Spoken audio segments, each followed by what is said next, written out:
we're just biking over here. Yeah, the road conditions are pretty much as bad as they've ever been. It's kind of next to, it's really hard to ride. I don't know if it's just because it's like so fine and almost sandy, the gravel, or it's possible that they also put I think they treat it with something, so to make it like sticky, and maybe that's actually making it worse for us. So over here you see where it's kind of wet. You know, it's not actually wet, it hasn't rained, it's like the stuff they treat the roads with. But yeah, it's like, it's pretty bad.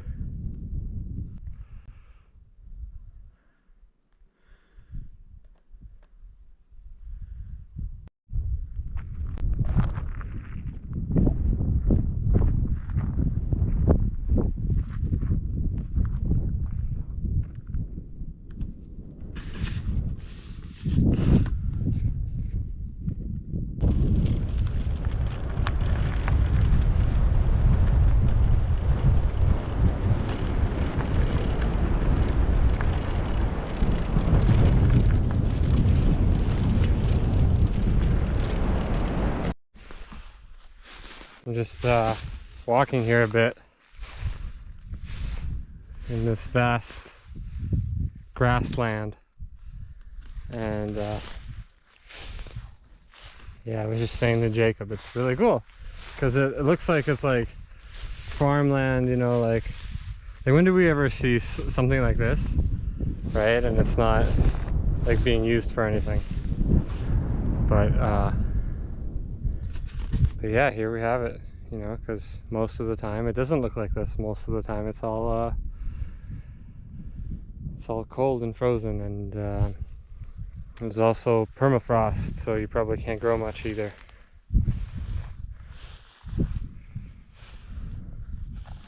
But yeah, you could just keep walking.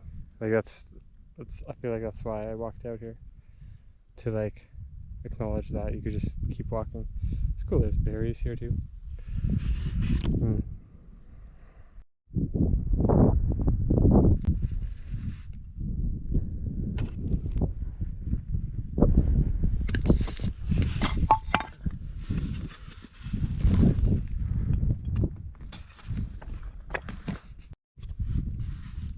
We're just looking at this, thinking it might, like, maybe is some kind of a fossil. Like, the markings on it look pretty organic.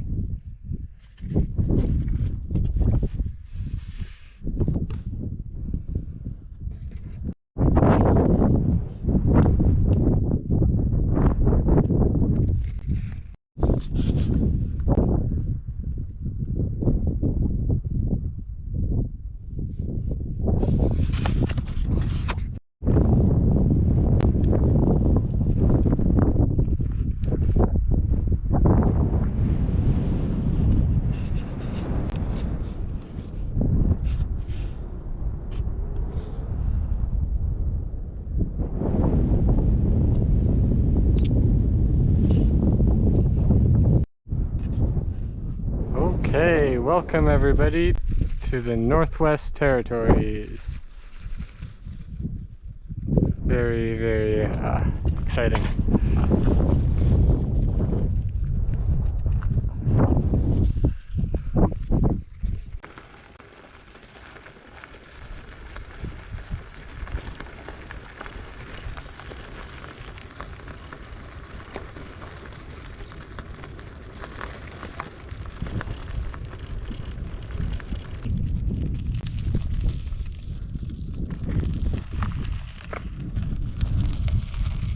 How are you finding the roads here so far in the Northwest Territories? Better than the Yukon, I think. Better than the Yukon? Okay. I don't know. What are you thinking? Man, I don't know. There's some loose gravel, but yeah, not as sandy. Yeah, to me it feels more consistent. Yeah. but kind of like Yeah. not necessarily better. You know? Yeah. Still leaves something to be desired, that's for sure. Yeah. Yeah, I don't know. I wish I could see where the loose gravel is. Like it all kind of blends in together. You don't have much tread either, like you have a pretty flat tread pattern. Yeah, I guess so. Yeah.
Climb some more hills because there's not really any more mountains on the Dempster, I don't think.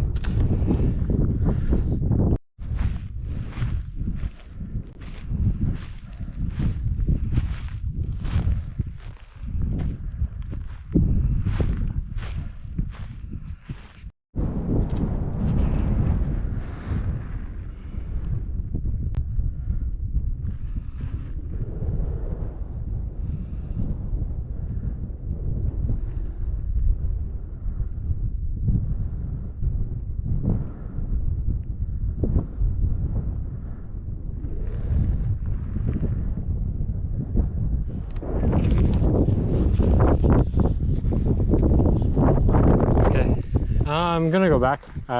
This is as far as I'm gonna go. Yeah. Jacob didn't feel like hiking very much, so I just went a little further.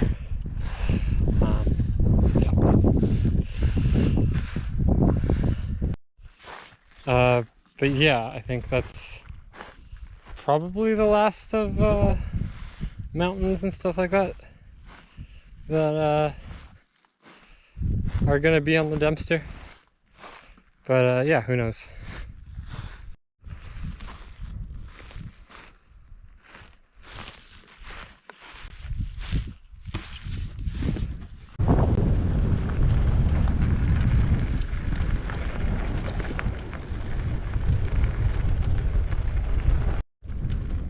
A few weeks ago, the Dempster was closed because of wildfires.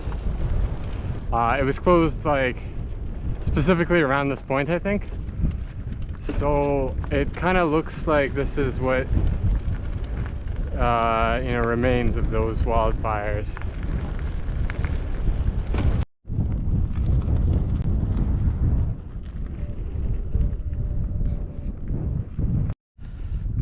Okay, so this is roughly what the grass and all the things looked like before. And then after the fire, we have this.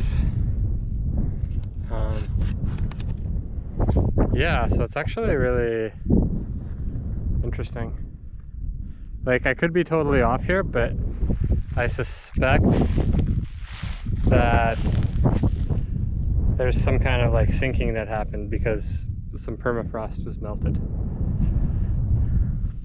So you got a lot of like, yeah, kind of like sinkholes and stuff. Yeah, it's just pretty crazy looking.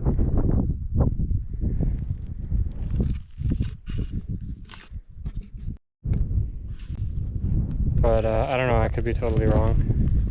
It's kind of crazy. There's like ash when I step in it. Yeah. Yeah, there is. Sorry? Probably less out there, like we're at the edge. Oh yeah, that's right.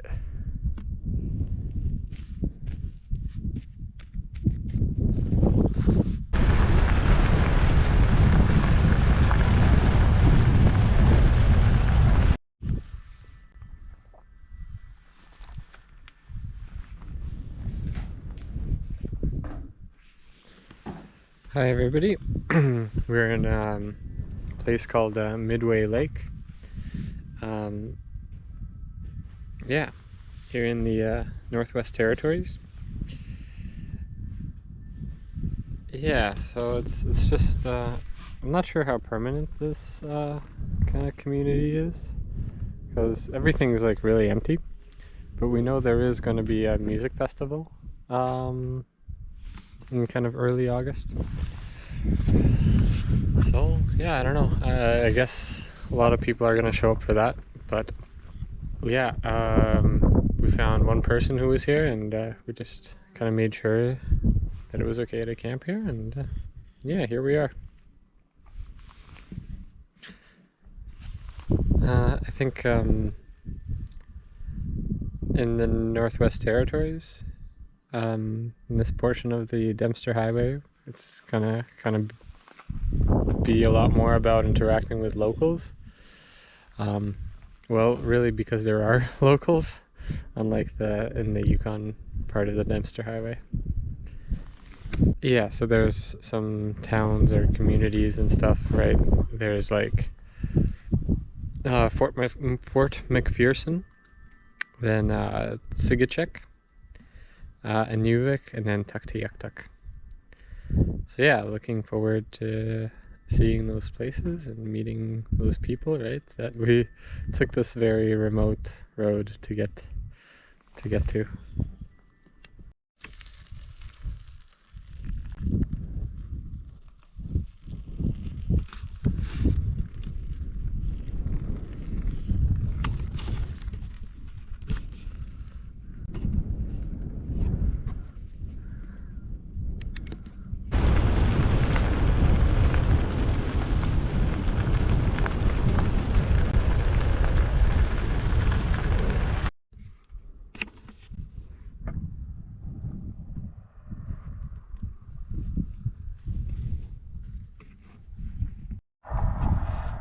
So we're entering the Mackenzie River Delta. So most of these, I guess all these signs kind of talk about that. One really cool thing I noticed over here is the Pingo. Now I've kind of heard about these before, but I'm kind of really understanding how they're formed now. It's pretty cool. So right here we have like a lake, unfrozen ground and permafrost. And the idea is that, that kind of, the unfrozen ground freezes, right? And then you end up with a bunch of water coming in over here. Yeah, so basically you have like this bubble of water in the ground, and that's the key, right? You get because that turns into ice, and then ice is less dense than water, and then you have a little hill, so kind of like this. And that's it's just really cool, right? Like how you could have these hills somewhere, and it's really just because yeah, this water turned to ice and kind of bubbled up. Yeah, so I really wish they kind of had a better map here, but yeah. Right here, that's the Mackenzie Delta, this area. So it involves kind of 5 towns or communities, and we're going to go through 4 of them. So Fort McPherson, Sigachek, Inuvik, and Tuktoyaktuk. There's Aklavik as well over here. Over here it talks about how it's the town that wouldn't die.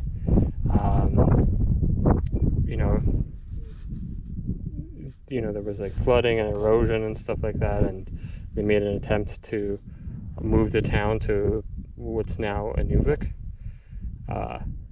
But today still about 800 people remain over there. And I'm pretty sure it's a fly-in only community. Maybe not. Maybe there's some kind of way to get there too. But some information on animals too. So the caribou, of course, being really important to this area. I think possibly to, you know, a lot of the Northwest territories. Yeah, being like one of the major food sources. So the seasonal movements of the herd or like the different herds here, are very important to the people here. And yeah, and just like the size of the herd, right? What else do they have? So there's a lot of drying fish for the sake of preserving it, right? This is the official bird of the Northwest Territories. Gyr falcon? I think so. Yeah.